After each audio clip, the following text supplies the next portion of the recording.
ndabasuhuje ndi Nige na Jean Claude. Ese waba ugira inyatsi? Ese waba ucuruza ugahomba? Waba warabuze amahoro?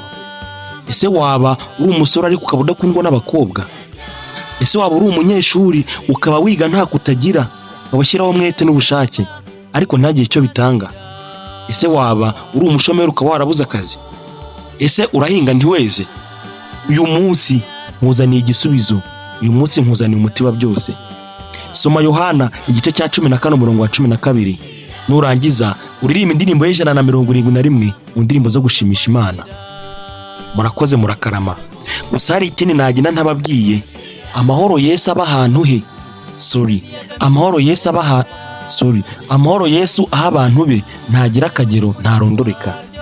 Ikindi kandi Kristo yaravuze ati ni njye nzira n'ukuri n'ubugingo, ntawe ujya kwa data ntamujyanye.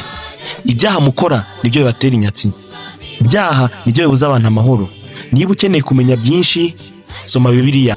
Ndabashimiye, ndi Nige na Jean Claude. Tubonane mu cyegeranyo cy'ubutaha.